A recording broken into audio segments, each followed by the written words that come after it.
আসসালামু আলাইকুম। আজকে আমরা মুসলিম বিশ্বের সাথে বাংলাদেশের সম্পর্ক নিয়ে আলোচনা করব। বাংলাদেশকে স্বীকৃতি দানকারী প্রথম মুসলিম দেশ আফ্রিকার সেনেগাল। 1972 সালের 1 ফেব্রুয়ারি বাংলাদেশকে স্বীকৃতি দেয়। সেনেগালের পর মুসলিম দেশ মালয়েশিয়া ও ইন্দোনেশিয়া বাংলাদেশকে স্বীকৃতি দেয় 1972 সালের 15 ফেব্রুয়ারি।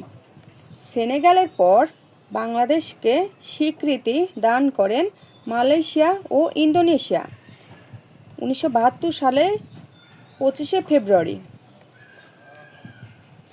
ধর্মীয় বিভ্রান্তির বশবর্তী হয়ে আরব দেশগুলো বাংলাদেশকে আনুষ্ঠানিক স্বীকৃতি দিতে একটু সময় নেয়।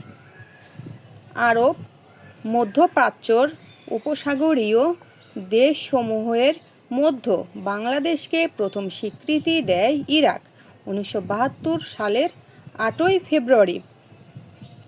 ইরাক বাংলাদেশকে স্বীকৃতি দান করেন 1972 সালের 8 ফেব্রুয়ারি। এগুলো বিভিন্ন চাকরির পরীক্ষায় অ্যাডমিশনে বারবার আসে। স্বল্প সময়ের মধ্যে তিনটি মুসলিম দেশ সৌদি আরব, ওমান ও সুদান ছাড়াও বিশ্বের সব মুসলিম দেশের সঙ্গে বাংলাদেশের রাজনৈতিক তথা কূটনৈতিক সম্পর্ক স্থাপিত হয়। শেখ মুজিব হত্যাকাণ্ডের পরদিন অর্থাৎ 16 আগস্ট 1975 সালে সৌদি আরব ও সুদান বাংলাদেশকে স্বীকৃতি দেয়। মানে বঙ্গবন্ধু শেখ মুজিবুর রহমান 15 আগস্ট 1975 সালে তাকে হত্যা করা হয়। আর বঙ্গবন্ধু হত্যাকাণ্ডের পরদিন অর্থাৎ 16 আগস্ট 1975 সালে সৌদি আরব ও সুদান বাংলাদেশকে স্বীকৃতি দেয়। মানে বঙ্গবন্ধু হত্যার পরদিনই ওমান বাংলাদেশকে স্বীকৃতি দান করেন। ওমান বাংলাদেশকে স্বীকৃতি দেয় 17 আগস্ট 1975 সালে।